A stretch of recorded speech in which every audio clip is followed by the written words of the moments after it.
Aloha, and welcome to a Think Tech Hawaii show on July the 8th, 2021. This show is our Thursday show, and its title is America Finding Its Way. Today, I'm your host, and I'm Stephanie Stoll Dalton. Our topic is about facing down the fire hose of falsehoods that are streaming our way.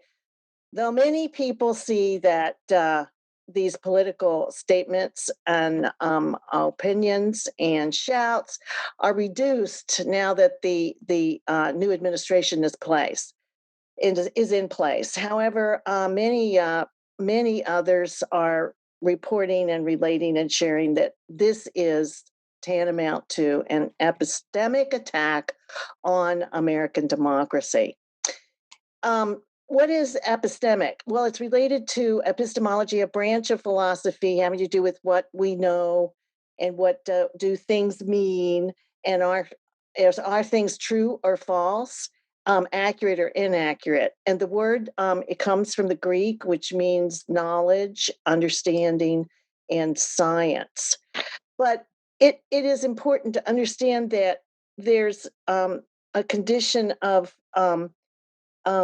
the split in how it is that people are reporting the American experience and expression of it, because it's not just what people are valuing or want, but also it's about who is trusted to a bit in those things and how we come to know things and how we come to believe them.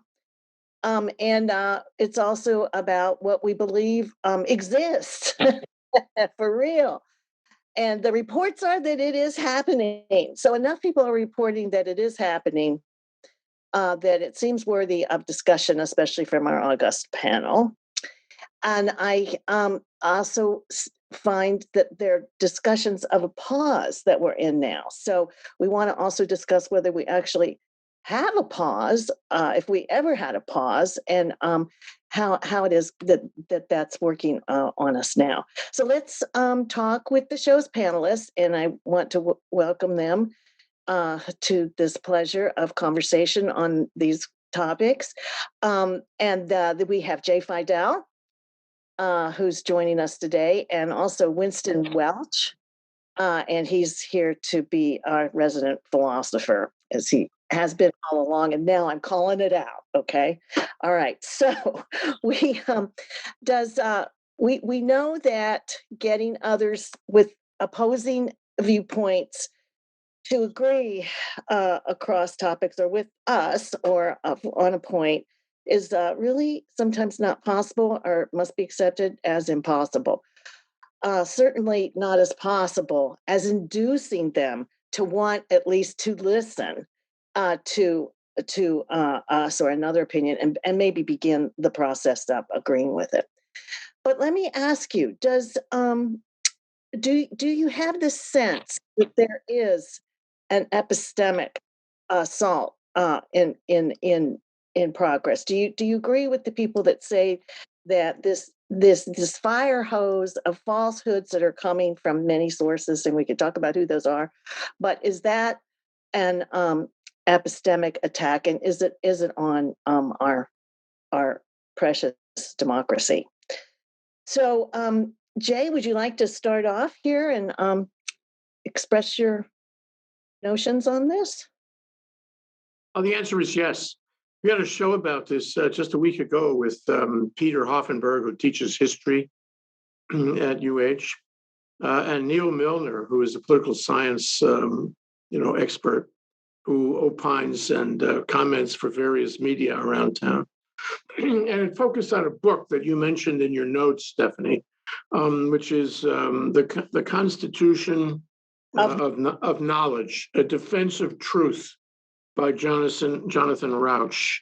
Just came out, and he's been writing books before, but this is his latest. And he's talking about how truth and democracy, they go hand in hand, and you can't really have democracy without truth. And we seem to have lost our way on that. It's a very serious problem. So the answer is, we don't have truth the way we used to have it, but truth is really important to us. What I've been trying to figure out, maybe you guys have an answer for this, is why this country, or a substantial part of this country, doesn't care about truth anymore. It reminds me of an airplane I took once to Texas, and it was filled with these kids who were going back to college in Texas, and all they could talk about was football. All they could talk about was sports, and the most important thing for them was winning, not how you play the game. How you play the game is due process. How you play the game is following the rules and the rule of law. Winning, you don't care about those things. All you care about is getting to the touchdown. And the problem, with that is that you throw the rules out. You throw truth out. They're willing to do that. And I think 70 million people in this country know better, or could know better, but they choose not to abide by the truth. This is a recipe for disaster. It's a recipe for really the end of democracy. And that's how, authoritarian governments mount up. First thing Hitler attacked was the truth. We're having a show next week with Sandy Schwartz, who is a teacher of classics at UH Manoa, for the question of whether the processes that were in place during the fall of the Roman Empire are now emerging in the American Empire. And it's not clear, but there are certain haunting similarities. And one of them, of course, is manipulating the facts. So anyway, it's a worthy topic. People are writing about it. I think, of course, there's a large constituency that wants to have truth the way we had it before. It wasn't perfect, but at least we valued it. And I guess my concern is that it's at a tipping point. And I'll cede the rest of my time to Winston.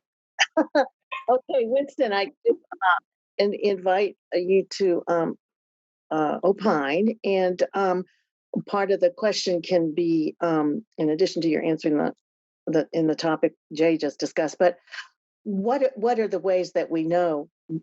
How do we recognize this if we're going to talk about perhaps an epistemic attack or on our democracy? How do we know it? What is it? What does it look like? What are its features? Well, it's a difficult question because trust in our institutions all across the board has been essentially just decreasing decade by decade and generation by generation, such that the Gen Zs trust the least of any of the generations out there, maybe half as much in general, and even something like the government as their boomer grandparents. Interestingly, Gallup did a poll, I think in 2020, I think it was, and the military comes in as the strongest, that Americans trusted the most at over 70%. This was a 74%, followed by small business, which is also quite interesting. And the police rank also pretty high there. Now, that was pre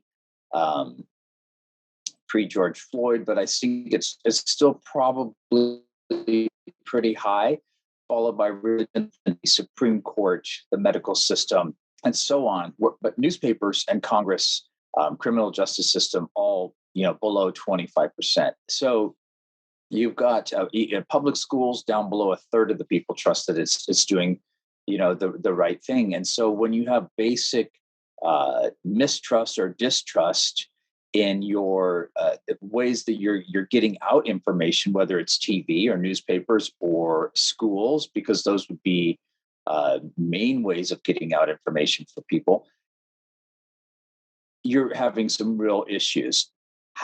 There's so many different channels that people are getting their news on, and even just something as simple as vaccine truth, they have to fight through so many different ideas of does this vaccine do this or does it do that? Does it have microchips? Does it,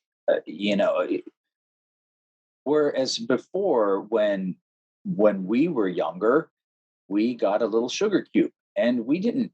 I don't think our parents signed anything that says here we're going to give away sugar cubes with a polio vaccine in it. We just did it as a matter of course. And over the years, then I don't know if someone had a reaction or they had a medical or a religious exemption, and then it sort of started, and then everyone questioned everything. But if you look at social media these days and you see the crazy things that are put on there, but are as accepted as gospel truth. And by the way, I think that's probably part of it is the gospel truth and religion, whether it's your new age religion or your traditional fundamentalist religion or anything else. Probably the fundamentalists have grown, if any has grown, because it's a part and parcel of what there was an article in the paper this morning to that exact proposition, Winston. They have grown. They are growing.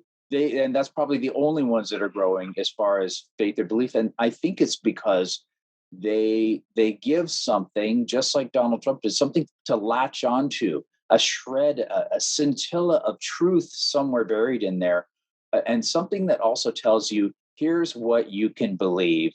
And if you believe this, you will get rewarded in a certain way. In this case, maybe you get to go to heaven, or you get to go to a better level of heaven, or something. But it also harkens back to a time and a place with these fundamentalist religions or ideas that says, yeah, it was better in the olden days, and here's how we get back there. Even though, of course, it's not true, but it's appealing to listen to that, as opposed to when we're having basic issues with what America One, Fox News. Or for people on the right, they look at MSNBC and say they're just rabid and foaming at the mouths, so you can't trust anything that comes out of them.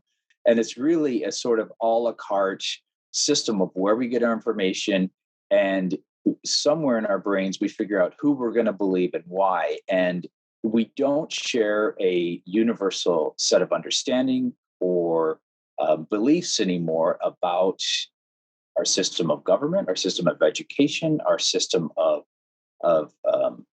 most things. Although I think that's probably when you cut people in the little tiny categories, that's kind of what you get. But if at the end of the day, I would hope that most people share a reality that we can all agree on. We all stop at the red stoplight. We all agree that that is something that's worthwhile to do. We can all agree that speed limits are there for a reason. So there's certain things that are true that we can objectively say, yes, this is a true thing. That's not the case with a lot of our institutions and where we're headed. So I don't have easy answers. I wish I did. Stephanie, you're an educator, so there's maybe some way that you can figure out how we break through the clutter, and also all the folks that are being homeschooled now, and it's just basically what they want to teach their kids. And I don't know how that even works. And even charter schools or all of it, we're not having a shared reality anymore, and that is that's the bottom line. Yeah, I think you're pointing out what we first need to know, which is how to recognize it. So, I mean, you made the point about trust. So we know that evidence that it's before us, or we're in it, or up against it, is extreme distrust. If we're going to be talking about epistemic attack, and then you're also talking about the conspiracism that characterizes these expressions and practices and beliefs and what they're thinking about. And then also you were getting at the extreme partisanship too. That's moving along. So, and all of this is putting us in this situation that obviously we're all talking about. I think that's good. We need to talk about it so that we understand what it is. But in its another extreme thing is to look at this little piece of tape that Jay shared with us.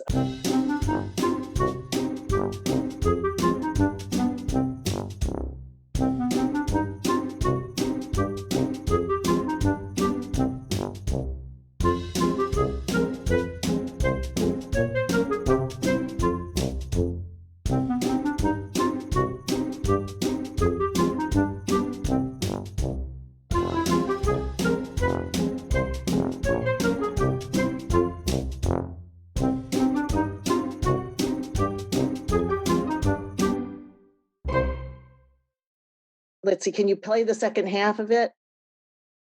Well, second, I'll tell you what the second half is, Stephanie. So people that are in the hospital, they're in bed, they're facing death, they're on ventilators, and these doctors are reporting that even at that moment, they do not believe that COVID-19 is real.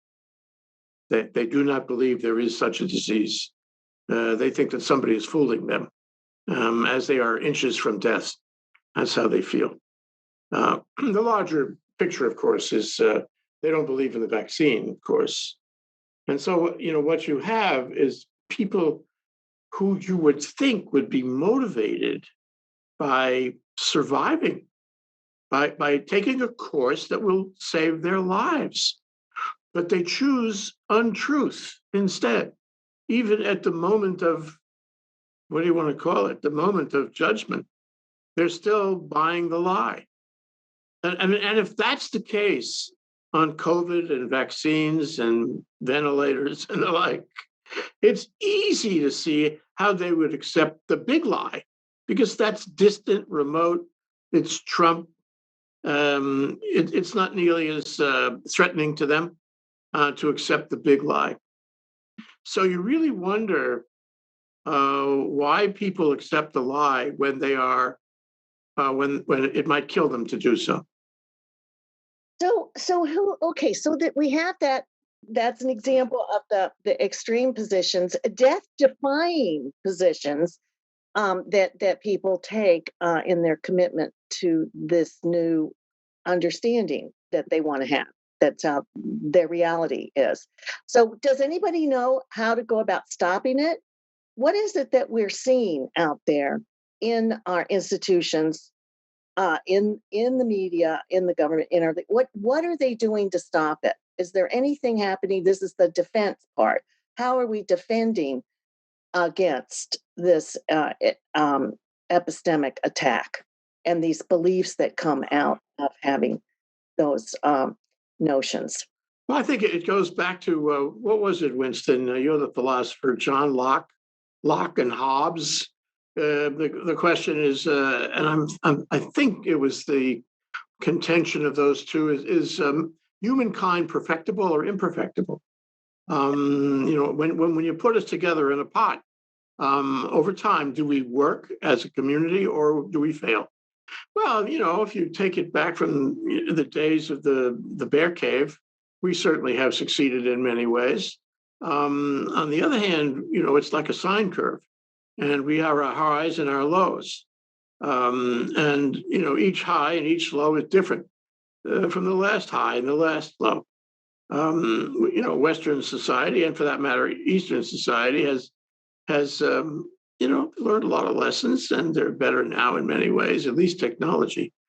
The problem I see, though, is that right now we're on the bottom, we're heading toward the bottom of the sine curve. Our democracy cannot really sustain itself if people are telling lies and believing lies all day. I'm not optimistic about where this is all going. In the end, it may turn around. But Stephanie, to ask what can we do about it? Well, let's take education. You're the educator. We always point to you as the educator.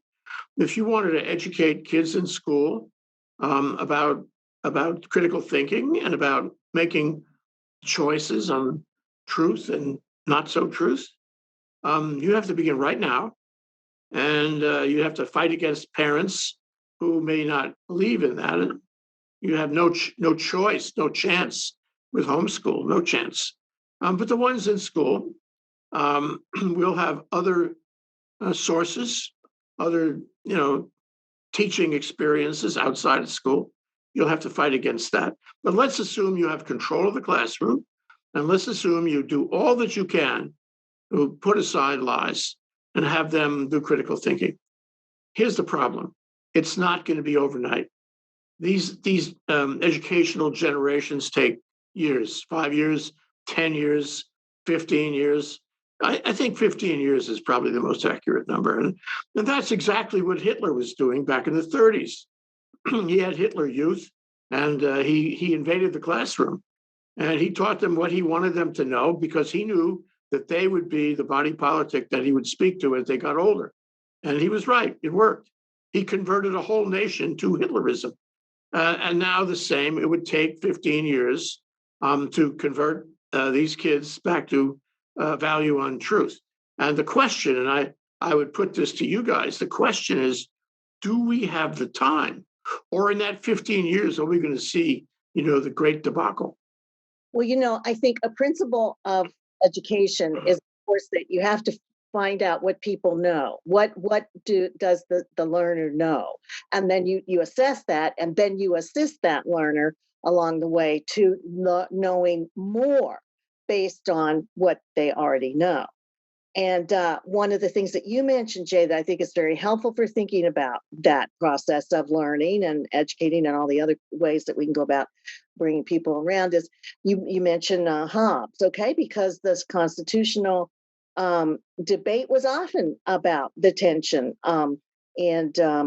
between John Locke and Hobbes's work, and that what is that nature of man, and how is it that this tension exists throughout everything? And so we're getting more than we needed to experience now on the Hobbesian side of things. There's a lot of the talk among the founders about the goodness of man. I think what people don't realize, Stephanie, and I like to make this point all the time, and I'm, again, interested in what you guys have to say about it.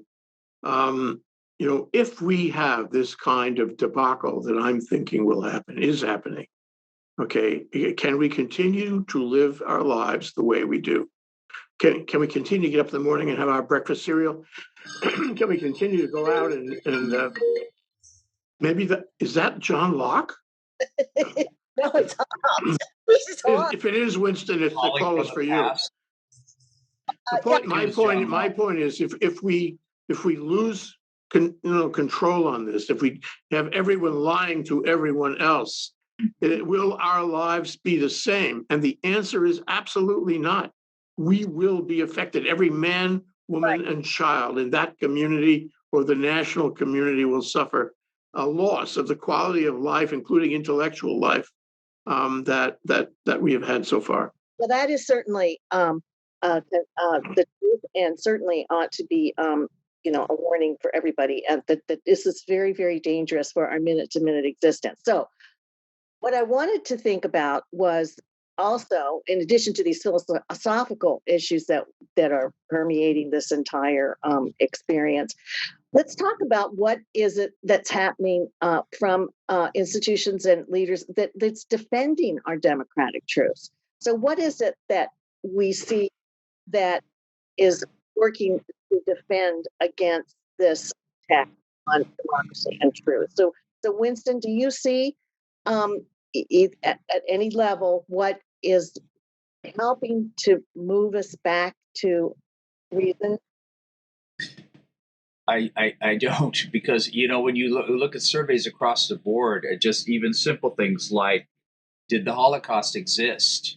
What was the Holocaust? Who were the fighters in World War II? And you're asking high school graduates this across the nation. It's ignorant because they don't know. It's astounding what is not taught. And so, of course, teachers are very dedicated. They go through, they have standards and measurements and assessments and goals and excellent lesson plans. You can have all of that, but it's not getting transferred at the end of the day. And when you have school boards or entire states that ban mention of certain things altogether, for example, I think in Tennessee, they just passed a law that says the teacher can't say the word gay or lesbian or even talk about it without a 30-day advance notice and written permission from parents. Okay, gay people don't exist in Tennessee and never have and never will. This is Soviet. It's worse than Soviet, and this is our public school system. So let's say you're privileged enough to be able to go to a private school. Okay, you stand a better chance probably of learning there because the teachers do have more control, and your parents are paying $20,000 or $25,000 a year out of pocket. So they have a more vested interest in their kids getting better. But we're looking at, even in Hawaii, which I think is highest percent in the nation of private school kids, those kids are getting probably a superior education. And even then, we would find that it would be lacking from what you got And even from a little bit older like my parents down to my generation, kids aren't even being taught cursive these days. So if they want to read our letters, our love letters, they're going to have to go to the village scribe to translate because they're in hieroglyphics now. So basic things that we take for granted, that we understand the three pillars of our democratic system. This knowledge is not being taught. Civics is not being taught. Civil engagement is not being taught. It may come about in different ways that we aren't quite understanding yet. There may be a TikTok call to arms that says, do you want to still be able to use your TikTok? Okay, then go down to the state capitol and protest right now, or give $1 or something like that. I don't know how it's going to pan out, but at the end of the day, I think that these kids are not being educated and to a level that they need to be. And this is not the fault of teachers at all. Teachers are dedicated, hardworking professionals and exhausted, and they're not given the respect and salaries that they need to. We need to look at models like South Korea or Singapore, not to that level of stress for the kids. Or Finland, perhaps, would be a better way to look at this, where they're involving creativity and doing things in different ways. Much easier said than done with a population of few million rather than 350 million. But there's other models out there. How we pull it back together at this point with a million different channels, all the places where people message me, even for work, it's LinkedIn, it's Facebook, it's texting, it's all kinds of things. Even people want to do business on Messenger. The channels are so many. And when Kellyanne con artist said it's alternative facts. You remember when she popped out with that one and everybody thought, oh, alternative facts. I think what she means is there's alternative truths, because while someone on the left may say, this is my version of reality. If we do this, then we'll have this outcome. Someone with a conservative bias will say, oh, no, that's not the truth. If we do this, then this will be the reality. So we're not sharing an understanding that there are different points in the universe that we can choose from. And it doesn't have to be either or. It can be both and things that we haven't thought of yet. But we need to open our minds to that spectrum again. And it's like I said, maybe last week, remember the olden days when senators and representatives used to cross the aisle and vote their conscience. That was something that used to happen. It's the same thing that we need to come back together and say, okay, let's start sharing reality again. You may not like my version of it, but at least recognize that it's on a spectrum of reality that can exist. And maybe I have some good ideas and maybe you do too. And let's kind of start talking again, whether it's political, whether it's social, whether it's religious, whether it's whatever it is. And it has to be from the bottom up, from our neighborhood boards that we're lucky to have in Honolulu, all the way up to the United Nations. So we can, but it's just looking at our nation, we have enough to deal with at a city level, at a state level, at a national level. And I think we can do it if there's goodwill all the way around. And then how you do it and what channels you use to accomplish that. We may just be in a permanent, diverse universe now where we have to try and figure out the top 25 ways to reach people rather than the top 3. And that just may be the way that it is. Yeah, I think what you're doing is bringing up what has been suggested as ways to be more resilient in our relating and making sure that, like you say, talking about these things, identifying them, characterizing them, and being able to listen and to other people, and then be able to lead them through that process, right? What you know, and knowing what other people actually know, and then knowing how to get to what it is that we all have to know together. But I think you're also saying some things that suggest in the infrastructure bill, we should also have some education. Hopefully, I think we do have an accompanying bill right now that deals with preschool education, where we can get some work to begin there. In terms actually of what I hear Jay saying and you of a liberal education, not just STEM, being an engineer, being a medical doctor, being, a scientist, but also being involved in at the arts and aesthetics and philosophy, and knowing a lot about our existence on the planet and how it can be the best it can for building good civilization. So we need last comments to finish up. So let's start with Jay. Would you like to wrap up, Jay? Well, what we've had during the Trump administration has been a sharp increase in lies. In fact, I would say that everything the man says or said during his administration has been a lie. And Biden is much better. Biden is a decent man who doesn't lie, or at least not that we've seen. And what concerns me, though, is that there's so many people who believe lies now. Trump has exacerbated, that certain strain in humanity in this country that believes in lies. Even if they know better, they believe in lies. And I think we've kind of crossed the Rubicon on that. I don't really think we can come back. I think the educational process we've described today is not going to do it. I think that social media is not going to do it. Social media is one of the causes of all this problem because, people say anything they want, and there are people out there willing to buy it, not applying the slightest critical thinking on what's on the internet and social media. I don't know where the solution is. This show has helped me understand that the solution is elusive at best.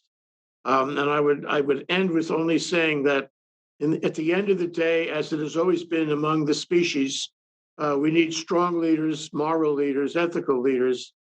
We have Biden. We have to refashion the federal government to follow that kind of new resurrected morality. Okay. All right. Well, Winston, a final comment from you?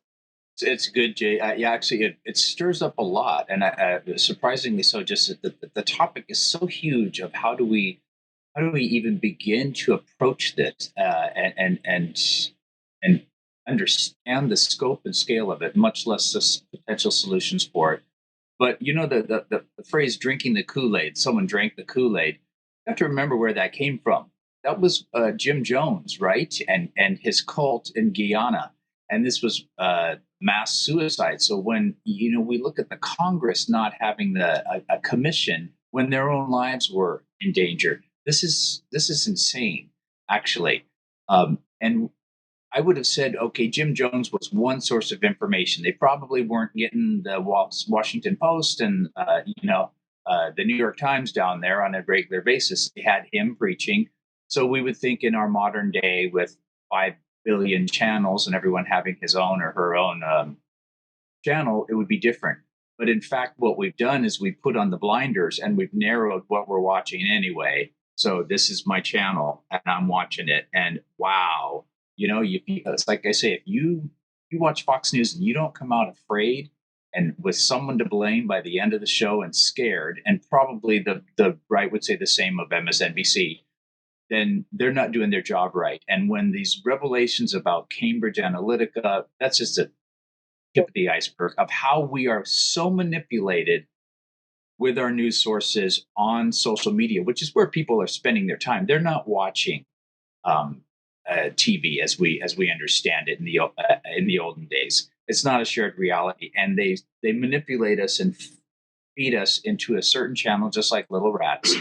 And how we pull ourselves and extricate ourselves out from that, I don't know. We got a lot of food and grist for the mill for future talk shows on this. Yes, we have much more to talk about and to discuss and analyze and see if we can find our way through this labyrinth.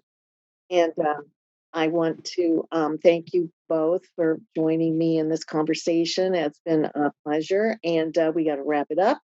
I'm Stephanie Stoll Dalton and hosting Today to America, Finding Its Way. We'll see you next week, same time, same day. Mahalo, everyone.